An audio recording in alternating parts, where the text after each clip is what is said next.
પૂજ્ય રામદેવજી મહારાજ હરસિદ્ધિમાં નજીકમાં છે, મારો કાળિયો ઠાકોર નજીકમાં છે, ત્યારે કાળિયા ઠાકોર અને મા હરસિદ્ધિની વચ્ચે એની પરમ પવિત્ર જગ્યાની વચ્ચે જ્યારે મારું આ લાંબા ગામ છે, હું અત્યારે નહીં કહું પણ લાંબા ગામ સાથે પણ બારે જૂનો નાતો છે.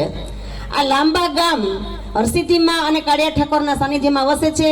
ત્યારે લાંબા ગામના શ્રી ગામના કીર્તન પ્રેમીઓ, ગૌ પ્રેમીઓ, સનાતન ધર્મ પ્રેમીઓએ જે આ સરસ મજાનું આયોજન કર્યું છે તે માટે તે ટીમને ખૂબ ખૂબ ધન્યવાદ આપું છું. સાથે જ જિગ્નેશભાઈ ઢીલાવત જે સુર સમ્રાટ છે તે, તેમના સાજિંદાઓ અને અત્રે ઉપસ્થિત પધારેલી ખૂબ મોટા પ્રમાણમાં આવડા નાનકડા ગામમાં પણ આટલી વિશાળ પ્રમાણમાં જનતા, સનાતન ધર્મ પ્રેમી જનતા જે હાજર છે ત્યારે ખૂબ ખૂબ આનંદની અનુભૂતિ કરું છું. હું વિશ્વ હિન્દુ પરિષદ જિલ્લા ઉપાધ્યક્ષ દેવભૂમિ દ્વારકા કિરણબેન સાધુના આપ સૌને જય શ્રી રામ. મિત્રો, સૌ પહેલા એમ થતું હતું કે બેનો બહુ ઓછા છે, પણ બેનોને છે ને, હું 2 મિનિટ જિગ્નેશભાઈ બોલું તો વાંધો નહીં ને, 2 મિનિટ હો ભાઈ. બેનોની હાજરી છે ને ધીમે ધીમે આવતી ગઈ, વધતી ગઈ. પેલા મને એમ થતું હતું બેનો નથી, હું એક જ છું, પછી ભાભી આવ્યા, પછી 2-4 બેનો આવી, પણ બેનો મારા છે ને આજે પણ રામરાજમાં જીવે છે. બધું ઘરનું કામ કરી અને પછી આવ્યા, એ પણ મારા બેનોની એક લાગણી છે, રામરાજ પ્રત્યેની લાગણી છે. હવે રામરાજ જો ઘરમાં અને આ સમાજમાં લઈ આવવો હશે ને તો આ બેનો યા બાળકોને મેં ઝંડો પકડાયો ને એમ ઝંડો પકડાવવો પડશે.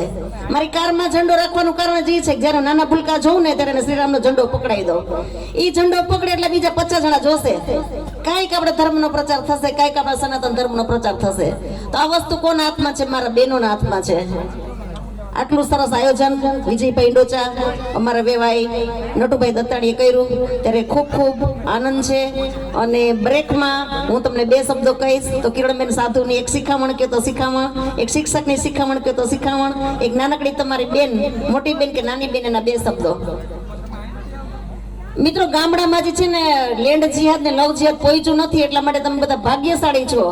અને આવા વિજયભાઈ, નટુભાઈ અને બીજા નામી નામી જે ભાઈઓ છે સનાતન ધર્મનું જે કામ કરે છે ને એ યોગ્ય છે. અને આ કામ આપણે આ રામધૂન પતાવીને પછી ઘરે આવેલા છે એમ નહીં, ઘરે પણ રામધૂન આપણે બોલાવીએ. અને આ સરસ મજાના આયોજનમાં તમારા ખિસ્સામાંથી નીકળેલી લક્ષ્મી છે ને એ ક્યાંય વ્યસનમાં નહીં જાય, ક્યાંય ખોટા રસ્તે નહીં જાય, કે દવામાં નહીં જાય. તો આ લક્ષ્મીજીને થોડાક ફ્રી કરશું તમે ને હું, અને આ સારા કામમાં વાપરશું. આ તમારી લક્ષ્મી છે ને એનાથી કોઈ પક્ષીનો જીવ બચશે.